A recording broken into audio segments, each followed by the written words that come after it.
जय जिनेन्द्र। नमस्कार आप सभी को। मैं डॉक्टर निकिता बहुत बहुत स्वागत करती हूँ आपका मेरे इस यूट्यूब चैनल में। आज बात करेंगे हम पाइल्स, फिशर, फिस्टुला यानी बवासीर जो बोलते हैं हम हिंदी में। इन सारी चीजों को एक ही बोलते हैं बवासीर, लेकिन ये सारी चीजें जो होती है डिफरेंस होता है इनके अंदर। इन सभी कंडीशन में जो घरेलू उपाय आपको फायदा पहुंचा सकते हैं उसके बारे में, और दो ऐसी होम्योपैथिक मेडिसिन के बारे में जो ये प्रॉब्लम तीनों में से कोई भी प्रॉब्लम है तो भी आप वो मेडिसिन लेके बेनिफिट ले सकते हैं।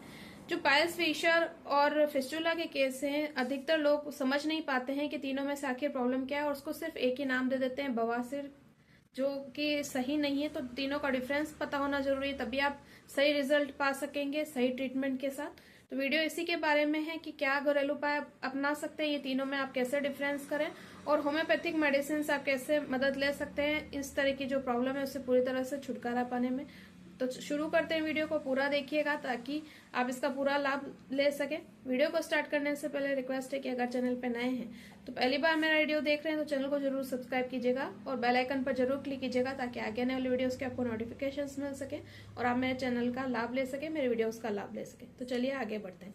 सबसे पहले हम बात करते हैं फिस्टुला की। तीनों ही कंडीशंस जो हैं ये आपके एनल एरिया से रिलेटेड है। आपका जो पोटी पास करने का एरिया होता है एनल एरिया होता है, जिसको हम बोलते हैं कि जहां से स्टूल पास होता है। तीनों ही जो प्रॉब्लम है इसी के आसपास से रिलेटेड है और यही होती है, इसलिए कई बार इसको डिफ्रेंशिएट करना मुश्किल हो जाता है पर्टिकुलरली पेशेंट के लिए। लेकिन अगर आप ये सुनेंगे तो आप पहचान जाएंगे कि आपको पर्टिकुलर प्रॉब्लम क्या है। तो फिस्टुला की हम बात कर रहे थे। फिस्टुला एक एबनॉर्मल ट्रैक्ट होता है, आपके जो एनल एरिया है उसके पास ही एक छोटा सा ट्रैक्ट निकल जाता है, जिसको आप कई बार ऐसा सोचते हैं कि छोटा सा फुंसी है या छोटा सा वार्ट है या मस्सा है, लेकिन वो होता फिस्टुला है। क्या होते हैं लक्षण उसके? आपको वहां पे पेन हो सकता है, वो बार बार फूट सकता है, वहां से पस निकल सकता है, ब्लीडिंग हो सकती है, वहां पे जलन हो सकती है, चुभन हो सकती है। लेकिन इसको आप डिफ्रेंशिएट कैसे कर सकते हैं कि वो जो एरिया है जो जिसको आप फुंसी समझ रहे हैं, अगर वो आपको ऐसा लग रहा है कि अंदर कोई मार्ग होता हुआ जा रहा है और वो एनल एरिया के पास ही, तो हो सकता है कि वो फिस्टुला हो। इसको सोनोग्राफी से भी आप कंफर्म कर सकते हैं। दूसरा, अब अगर हम बात करें फिशर, तो फिशर भी जो है ये आपके जो एनल एरिया होता है, एनल स्फिंक्टर हम बोलते हैं, स्पेशली जहां से स्टूल पास होता है, उस एनल स्फिंक्टर में अगर किसी तरह का कट लग जाए तो उसको फिशर बोलते हैं। आप पहचानेंगे कैसे? अगर आपको स्टूल पास हो रहा है और पेन बहुत ज्यादा सीवियर है और स्पेशली जो आपका स्टूल है उसके ऊपर आपको जो ब्लड है वो लाइन के रूप में दिखाई दे रहा है, तो हो सकता है कि आपको फिशर की प्रॉब्लम हो, क्योंकि वो कट से ब्लड जा रहा है। कट जो है वो आपके एनल स्फिंक्टर में, इसलिए आपको लाइन सी स्टूल पर दिखाई देगी।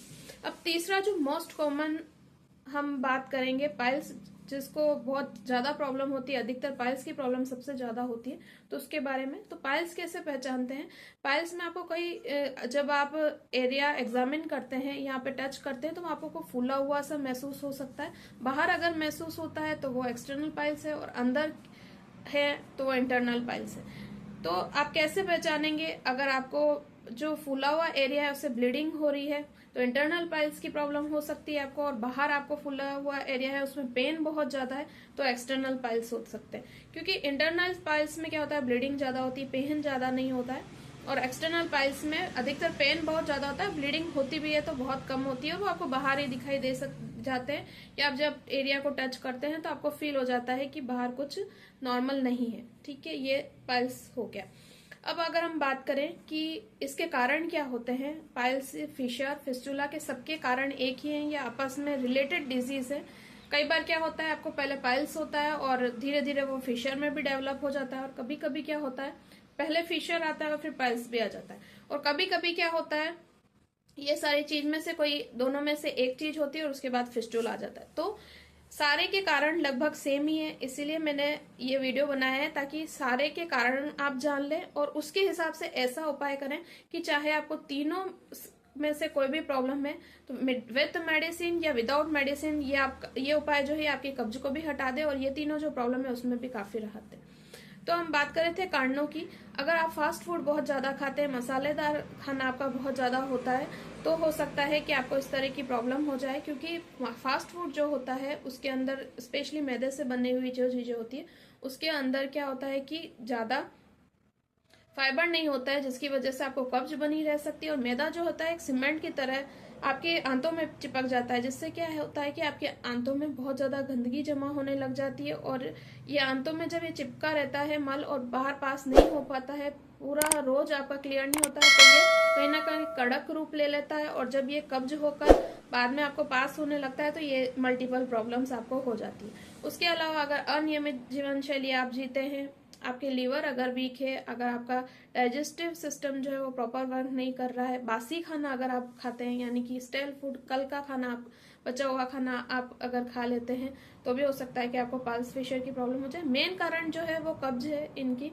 अगर आपको कब्ज होती है तो कब्ज को जल्द से जल्द खत्म करने की कोशिश करिए, क्योंकि अगर कब्ज डेली बनी रहेगी, कब्ज हमेशा आपको बनी रहेगी, तो ये जो चीजें हैं ये कभी भी आ सकती। और कब्ज को दूर करने के लिए सबसे मेन चीज है कि पानी आप भरपूर मात्रा में पिए, क्योंकि पानी अगर भरपूर मात्रा में नहीं पीते हैं तो भी ये प्रॉब्लम्स आ जाती है और आपका पेट जो है वो साफ नहीं होता है। और सबसे मेन चीज जो है, अगर आपको कब्ज हो भी गई है तो आपको क्या ध्यान रखना है कि बहुत ज्यादा जोर लगाकर स्टूल नहीं करना है, क्योंकि अगर आप जोर लगाएंगे तो ये तीनों ही जो सिचुएशन, तीनों ही जो कंडीशन मैंने आपको बताई, इनमें से कोई भी कंडीशन आने के जो चांसेस है ज्यादा हो जाते हैं।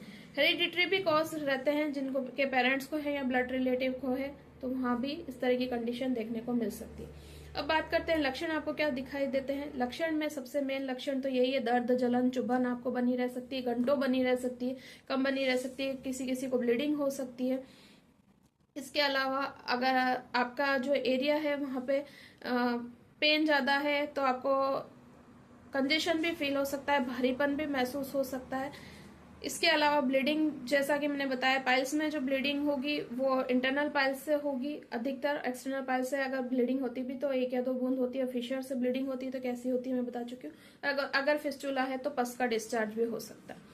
इसके अलावा ऐसा भी हो सकता है कि बहुत ज्यादा पेन की वजह से आपके शरीर में थकान बने रहे, कमर दर्द भी बना रहे। पाइल्स के साथ कमर दर्द है तो उस पर मैं ऑलरेडी एक वीडियो बना चुकी हूँ, वो आप देख लीजिएगा। उसकी बहुत अच्छी मेडिसिन है, एस्कुलस हिप, बहुत शानदार वर्क करती है। इसके अलावा अभी यहाँ पे हम घरेलू उपायों की बात करते हैं, तो सबसे पहले जो घरेलू उपाय है उसमें आपको क्या करना है, एक बटर मिल्क लेना है। बटर मिल्क यानी 1 गिलास छाछ अगर आप लेते हैं तो ये बहुत फायदेमंद है आपकी किसी भी तरह की कब्ज में और किसी भी तरह के पाइल्स, फिशर और फिस्टुला में। इसके लिए आपको क्या करना है, इस बटर मिल्क के अंदर आपको थोड़ी सी अजवाइन लेनी है। थोड़ी सी अजवाइन पीस कर लेंगे तो और ज्यादा बेनिफिशियल है। 1 या 2 चुटकी ही आप इसके अंदर डालें। उसके साथ हींग, जीरा और जो राई होती है उसका आप तड़का इसके अंदर लगा सकते हैं। ये अगर आप खाना खाने के बाद डेली बेसिस पे एक बार भी अगर दिन में पीना स्टार्ट कर देते हैं तो यकीन मानिए कि जो आपको बार बार कब्ज बनी रहने की समस्या है, जो खाना आपको अच्छे से नहीं पचता है, या जो आपका मल में सालों से मल चिपका पड़ा है, पूरा साफ नहीं होता है, तो इसको हटाने में ये जो छाछ है, बटर मिल्क है, बहुत फायदा करेगी, क्योंकि ये शरीर से टॉक्सिन्स को बाहर निकालने का काम करती है और आपके शरीर की गंदगी को बाहर निकालने का काम करती है। अजवाइन बहुत ज्यादा नहीं डालनी है, क्योंकि अजवाइन की तासीर कहीं ना कहीं थोड़ी गर्म होती है, तो हल्की सी डालिए। 1 चुटकी डालिए, लगभग 1 चुटकी काफी होती है। ये आपके जो आंतों की गंदगी है उसको साफ करने में मदद करेगी, भूख भी बढ़ाएगी और आपका डाइजेशन इंप्रूव करेगी। तो ये तो था पहला घरेलू उपाय, जिसको लेकर आप पाइल्स, फिशर, बवासीर, फिस्टुला किसी भी कंडीशन है और साथ में अगर आपको कॉन्स्टिपेशन भी है तो उसमें आप इसको ले सकते हैं और अपने इस तरह की प्रॉब्लम से छुटकारा पा सकते हैं। दूसरा, अगर हम बात करें घरेलू नुस्खे का जो बहुत ही ज्यादा फायदेमंद है, वो है आपको एक इसमें जूस बनाना है। इस जूस के अंदर आपको क्या क्या चीजें लेनी है, पहला लेना है आपको आंवला, दूसरा लेना है पालक, तीसरा लेना है बीटरूट यानी चुकंदर, और चौथी चीज जो लेनी है कैरेट यानी गाजर। ये जो चारों चीजें हैं, अगर आप इसको जूस बनाकर डेली बेसिस पे पीते हैं तो ना तो आपको खून की कमी रहेगी, क्योंकि चुकंदर और पालक में बहुत मात्रा में आयरन मिलता है, आपको गाजर में भी काफी मात्रा में आयरन मिलता है, और आंवला, इस पे भी मैं ऑलरेडी वीडियो बना चुकी हूँ आंवले के कितने गुण हैं। इसमें इतना विटामिन सी होता है और आंवला तो अमृत माना जाता है। तो ये चारों ही क्या है, आपको पीस कर इसका अच्छे से जूस बना लेना है और उसको आप डेली बेसिस पे अगर पीते हैं तो ये आपको फाइबर भी देगा। उस फाइबर से क्या होगा, आपका डाइजेशन इंप्रूव होएगा और जो भी आपको स्टूल पास करने में दिक्कत आ रही है, कब्ज जो बनी हुई है वो भी ठीक हो जाएगी। आपका जो न्यूट्रिशन डेफिशिएंसी है वो भी पूर्ति हो जाएगी, खून भी बढ़ जाएगा, क्योंकि ब्लीडिंग अगर आपको हो रही है तो खून बढ़ाना बहुत जरूरी है, क्योंकि अगर खून की कमी हो जाती है तो और वीकनेस बढ़ती है शरीर में और प्रॉब्लम्स होनी स्टार्ट हो जाती है। तो ये जूस आप डेली बेसिस पे दिन में 1 बार पी सकते हैं, और अगर आपको नींबू सूट करता है, पसंद है, तो आप नींबू भी पी सकते हैं इसमें डाल के। हालांकि आंवला डाल दिया तो नींबू डालने की जरूरत नहीं है, लेकिन फिर भी अगर आप चाहें तो इसमें ऐड कर सकते हैं, कोई नुकसान नहीं है अगर आप नींबू ले लेते हैं तो। और डेली बेसिस पे अगर आपको नींबू सूट करता है तो नींबू भी आपको जरूर खाना चाहिए, क्योंकि नींबू जो है ना केवल हीलिंग का काम करता है बल्कि आपका स्टूल जो है उसको सॉफ्ट करने का भी काम करता है। तो ये चीजें अगर आप अपने डाइट में ऐड करते हैं, ये दोनों घरेलू नुस्खे आप अगर अपनाते हैं तो आपकी जो प्रॉब्लम है ये हाफ ही रह जाएगी। आपको चाहे कितनी भी ज्यादा तकलीफ हो रही हो। साथ में मैं ये जरूर कहूंगी, अगर आपकी प्रॉब्लम ज्यादा है तो आपको मेडिसिन की जरूरत हो सकती है। 2 होम्योपैथिक मेडिसिन मैं भी यहाँ आपको बता रही हूँ, जो बहुत फ्रिक्वेंटली पाइल्स, फिशर और फिस्टुला के केस में मैं देती हूँ। पहली जो मेडिसिन है इसका नाम है FP टैबलेट्स। FP टैबलेट्स को का डिटेल में मैं एक वीडियो बना चुकी हूँ, ये वीडियो भी आप जाकर देख लीजिएगा कि इसके क्या सिम्टम्स रहते हैं। ये जो मेडिसिन है पाइल्स, फिशर में बहुत अच्छा काम करती है। 1 से 2 टैबलेट आप दिन में 3 बार इसको ले सकते हैं, सुबह, दोपहर, शाम करके। ये मेडिसिन बहुत इफेक्टिव रहती है। इसके साथ हो सकता है कि आपको पोटेंसी में अलग अलग मेडिसिन की जरूरत पड़े, इसके लिए भी मैं लिंक डिस्क्रिप्शन में डाल दूंगी कि सिम्टम वाइज अगर आप पाइल्स की मेडिसिन लेना चाहते हैं, फिशर की मेडिसिन लेना चाहते हैं तो आपको कौन सी मेडिसिन लेनी चाहिए। पाइल्स की मैं ऑलरेडी एक वीडियो डाल चुकी हूँ, क्या क्या मेडिसिन आप ले सकते हैं। फिशर के लिए मैं एक वीडियो जरूर बनाऊंगी कि सिम्टम वाइज आप क्या क्या मेडिसिन ले सकते हैं। अदरवाइज ये मेडिसिन तो बेनिफिशियल है ही, और घरेलू उपाय तो आप ये कर ही सकते हैं जिससे आपको अच्छा से अच्छा बेनिफिट मिले। मेडिसिन बायो कॉम्बिनेशन में भी आती है पाइल्स के लिए, जो बहुत अच्छी है। एंगोस्ड वेन के लिए, जब आपको बहुत ज्यादा ब्लीडिंग की टेंडेंसी है, पाइल्स बहुत फूले हुए हैं, इसका भी मैंने जो वीडियो बनाया है वो FP टैबलेट वाले वीडियो में ही शामिल है इन दोनों का। ये दोनों मेडिसिन आपको कब लेनी चाहिए, डिफरेंशिएट आप उस वीडियो को अच्छे से देख के खुद कर सकते हैं और खुद ले सकते हैं। इसका कोई साइड इफेक्ट नहीं। इसका लिंक भी मैं जो FP टैबलेट का जो वीडियो वो डालूंगी, लिंक डालूंगी, तो आप उसी में देख लीजिएगा। यहाँ पे मैं पिक्चर लगा देती हूँ ताकि आप इसको अच्छे से देख लें कि इस मेडिसिन का आप पाइल्स, फिशर के केस में यूज कर सकते हैं और इसका आप बेनिफिट ले सकते हैं। हालांकि इसका अगर रिजल्ट की बात करें या इसके ट्रीटमेंट की बात करें तो अगर अधिकतर डॉक्टर्स के पास जाएंगे तो आपको यही बोलेंगे आपको प्रॉब्लम ज्यादा है तो आप इसका ऑपरेशन करवा लीजिए। लेकिन ऑपरेशन भी इसका फुल ट्रीटमेंट नहीं है, क्योंकि एक बार ऑपरेशन करवा लेने के बाद ये गारंटी नहीं है कि आपको पाइल्स, फिशर या फिस्टुला, तीनों की ही जो कंडीशन है वो वापस नहीं आएगी। ये जो कंडीशन है ये आपको वापस आ सकती है ऑपरेशन करवाने के बाद ही। तो बेटर है कि आप ऑपरेशन करवा के फिर होम्योपैथी पे शिफ्ट होएं। उससे बेटर है कि आप पहले ही होम्योपैथी ट्रीटमेंट और घरेलू उपाय अपना लें, जिससे कि आपकी जो प्रॉब्लम है वो बिल्कुल ठीक हो जाए और आपको ऑपरेशन नहीं करवाना पड़े। ज्यादा प्रॉब्लम हो रही है आपको तो मैं जरूर बोलूंगी कि एक बार आप डॉक्टर से कंसल्ट भी करिए, क्योंकि 4th डिग्री वाली जो कंडीशन होती है, हालांकि सबकी प्रॉब्लम इतनी बड़ी हुई नहीं होती है, 4th डिग्री वाली अगर कंडीशन होती है तो कई बार उसमें पाइल्स बर्स्ट होने का भी खतरा होता है। तो आपको एक बार जरूर चेक करवाना चाहिए कि बहुत ज्यादा कंडीशन तो नहीं बिगड़ी हुई है।